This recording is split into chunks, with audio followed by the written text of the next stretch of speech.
and then again from 1993 to 2012.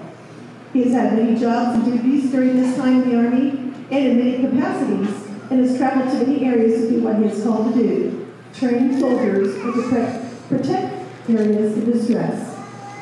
He began his service at Fort Campbell and then was stationed or traveled to many areas including Panama, Hawaii, Sinai, Israel, Egypt, Germany, Kuwait, Iraq, and Afghanistan.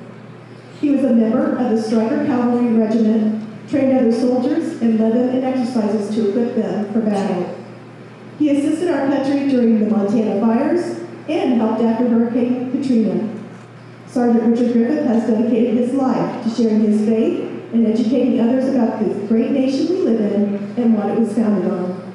He has definitely made an impact on those he served with throughout his career, and even now in his job with Platinum Trucking.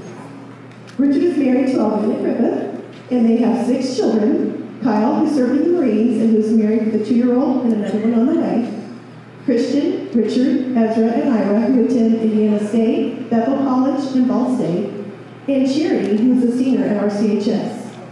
Please join me in welcoming Sergeant First Class Griffith as he shares with you about our great Constitution, his stories, and his love for this great republic, the United States of America.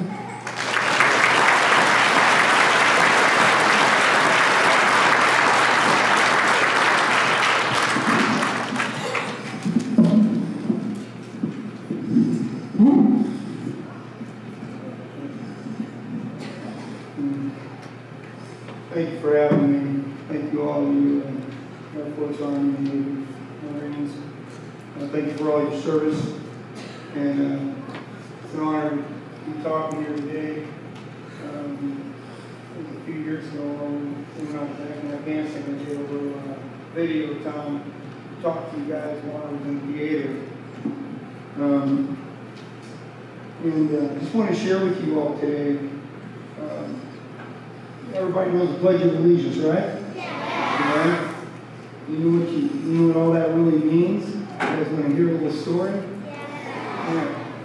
So when I say I pledge, that means I'm promising something. I'm promising loyalty. I'm promising respect, honor, and the civic duty as just a citizen. And that's what you guys are actually doing here. And the main influence in our lives is our parents, right? And our teachers in our lives to guide us and to direct us in that patriotic service to our country.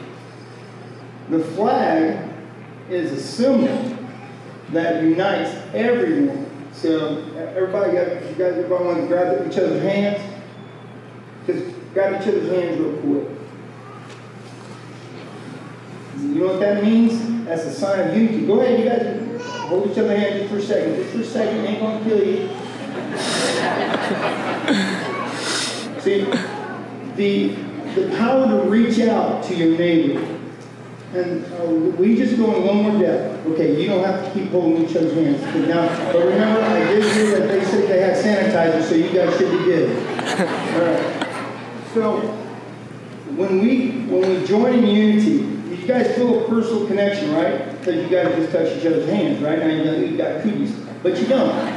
Okay? The flag is that symbol of unity.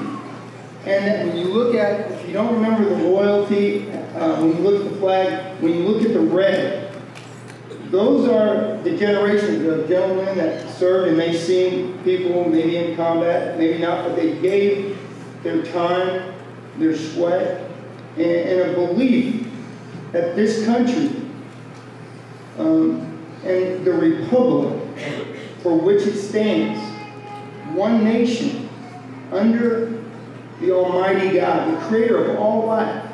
So you have certain rights that's unalienable. Unalienable means nobody can take that away from you. Nobody has the right to take your life. Right? Nobody has that right.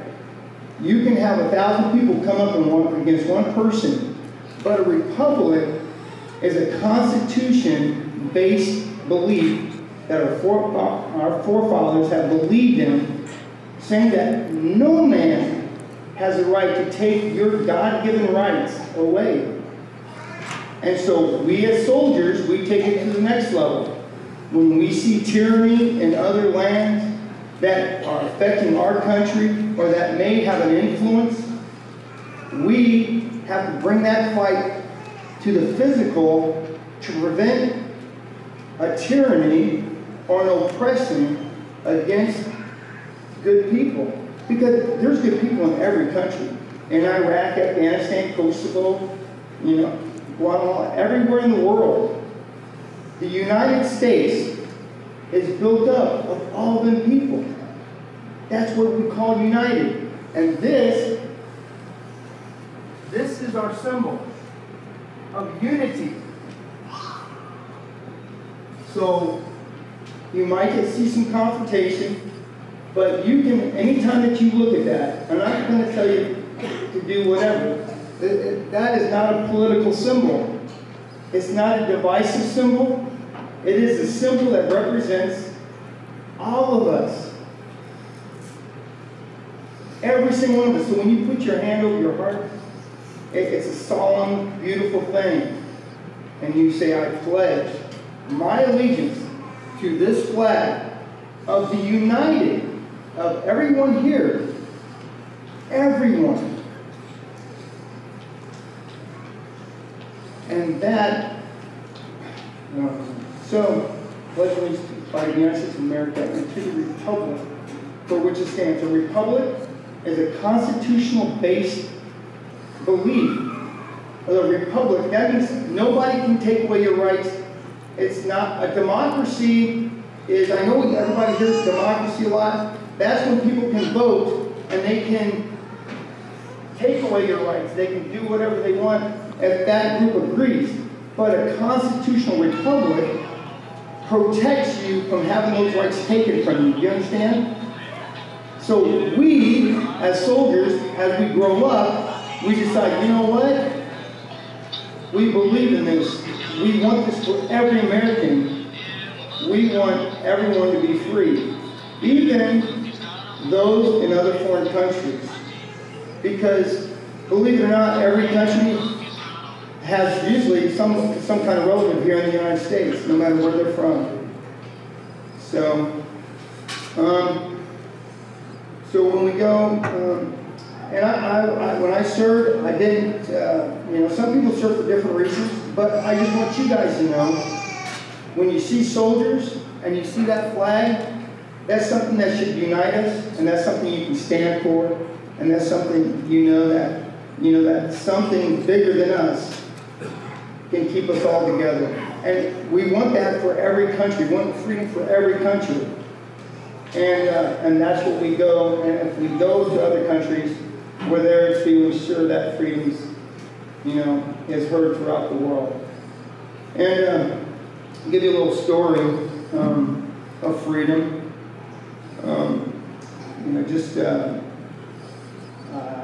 I love my God, because I believe when I say,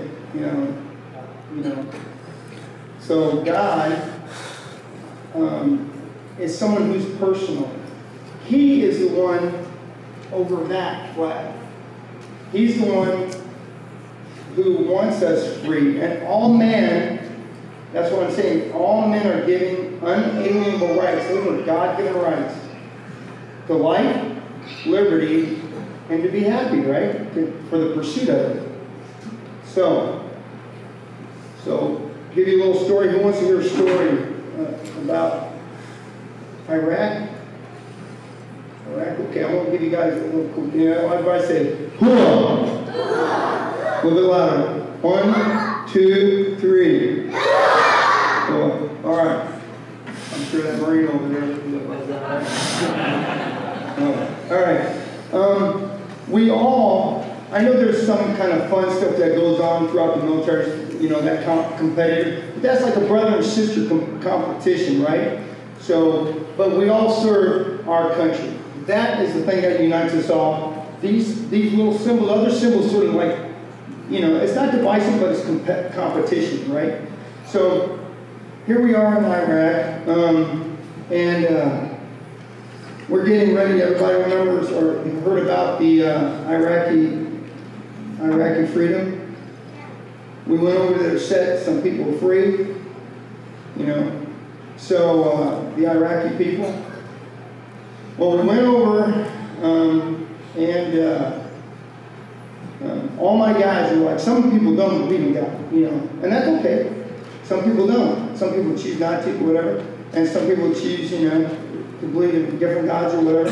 But the interesting thing is, like that symbol, it all brings unity, right? They all came up to me because the shock of awe happened, and, you know, we seen missiles coming over and all this fun stuff, right? And so everybody says, hey, Sergeant Griffin. He goes, hey, man, you want to pray? Everybody says, who all here prays, man? I pray. Oh, my goodness. Anybody get scared? Anybody get scared? At night time, you scared of the dark? Could be in a sissy la-la. Don't be scared of the dark. All right. So, anyway, so we're getting ready to do our push and to go to say hello to the enemy and tell them they've done a bad boy, right? And so all my guys start praying. And, well, they asked for Griff, let's pray. So I finally got them all in a circle. We all prayed, and I prayed, God. I go, as I don't know if anybody of you know this verse, but maybe some of you guys know, but I said that Paul, when he went in the ship, he goes, if you guys abide in this ship, if you stay in this ship, none of you shall perish. None of you shall perish. And so for some reason, God put that in my heart. And I'm like, wow, okay, that's a big order, but you know, he's a big God. So I prayed that, and well, my commander got wind of it, and he goes, you can't promise this. You cannot promise this stuff.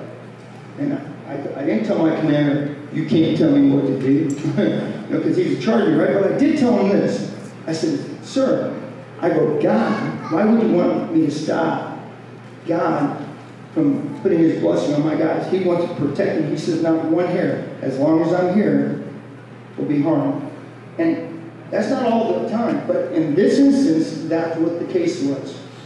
Well, we go over, and we was in Najaf, and everybody knows what a mine is, a bomb.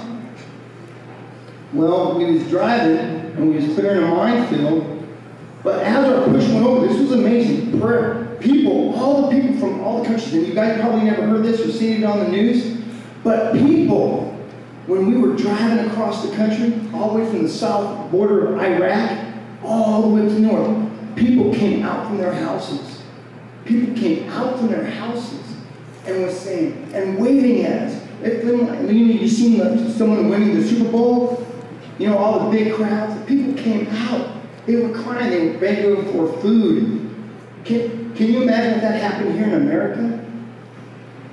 But see, we got soldiers here that are dedicated. But there's no way we're going to let nothing happen to our people in our country because we love you guys. We got more retired and out-of-army people that care about this country and care about all your lives. And they would be happy, I'm sure, to lay down their life for you guys. So, this is a great country. So now we're pushing across, and all these people are just like thanking God. Oh my goodness, hey, you know, the Americans are here, the Yanks are here, you know, and they were waving at us and just all the way through Baghdad. Now there was some bad spots, and I stopped in Najaf, and there were some bad guys. See, always bad guys always want to talk bad, and do mean things. They just probably need some love, and that's all they just need to know God. They need to have something to stand for. So they believe in something to hurt other people, and that's what we got to stop. We got to stop bad people to doing bad things. So we go over there, and we went to clear minefield, and we drove over. We was driving our Humvee, and we went to go clear the minefield. My truck got blown up. My tire went about 100 foot up in the air, dust everywhere. And I had the radio right here on my arm, and I'm like, thank you, God. Thank you, God, for listening to my words and letting one of my guys be saved. Because you know what? I have no power. There's none. I'm just flesh and blood. But there's a bigger God who created every one of us for a wonderful purpose. And he thinks and looks down at you guys, and you guys are very, very important. Very, very important. You don't understand how precious and important you guys are. And that's everybody. That's everybody here. The thing is, when that come up, I got out of my vehicle, and I said, not a hair. You told me, you're not a liar. I get out, my engineer guys, so it's me, my engineer guys, and my 1-2 vehicle. My 1-2 vehicle got blown up. I get out, and he said, Sergeant Griff, stop, we're in a minefield. I'm like, no kidding. I need a cigarette, man. I need to know how my guys are. 1 comes out, 2 comes out, 3 comes out. They're all okay. Except my driver, my other driver, Sergeant Bros, I'm going to show you, he was sitting down on the right side, and that's where the tire blew up at. And kids is like, oh my gosh, because he told me to stop, stop, stop. Yelling stop, right? But he didn't stop fast enough. But when we tell our guys to do something, they need to do it. They need to do it now because it's your life on line, right? But he just slowed down too slow, and the vehicle got blown up, and he moved over, and Sergeant Bros is out of the vehicle checking his brakes, making sure they're okay. And then the driver looks over and goes, oh my gosh, I blew my driver out of the truck. But he didn't, he just didn't see him, so he went into a little bit of shock. But not one hair on my gunner, not one hair on my driver or my TC. Not one hair on their head was hurt. And they come out, and pull the thing, and everybody's just was thanking God. And there's other verses, I won't get all into it, but there was IEDs gone off, and vinyl doors. We didn't have good up armor. So they're vinyl doors. They were just, remember, imagine driving down the road with a vinyl door, and bad guys want to be mean to you, and they want to blow you up. And the vinyl door, it blew it in, and the whole vehicle had holes in it. But where my guys were sitting, this is on the left. This is when we last left. This is when we left Iraq. So that was one of the first shots, and this is the last thing that happened. But there was a dent in the door, and there's a shrapnel piece right there, went right behind him. All the front, all the back, all the way to the back of the trailer had shrapnel all over it. The commander comes by, and he's looking at that door, and I go, hey, sir. I go, what do you think? He goes, man, it looked like an angel did a body block. And that's exactly what it looked like. Because everything was tinted in, the door, the metal. I'm not telling you have to believe in angels. There is amazing things that God, He's a living God. And this is considered a living thing. This flag, the blood, that's why we salute it. Every time we put it down, we salute it. We pay homage to it because it's something that unites the United States of America. And True Republic, for which it stands, one nation under God. But it's made up of many different nations, right? Right? It is. But it's one nation under God. Indivisible, with liberty and justice for all. And so when you look at the flag today, if you go home with anything else, you can maybe remember a war story, but you can remember that flag brings us all together. It's something that represents the blood that was shed. So the people who died, that is something that we as military soldiers, every night for taps and every morning for revelry, we look and those are the rising and the dead. The rising to come to serve our country, and the dead who served it with their whole being. They gave their life. And there's no greater love than this, than a man laying down his life for his friends. It's a beautiful thing. And all you guys are beautiful people. And I love you soldiers, and I love everyone here, and it's a pleasure talking with you today. Thank you very much.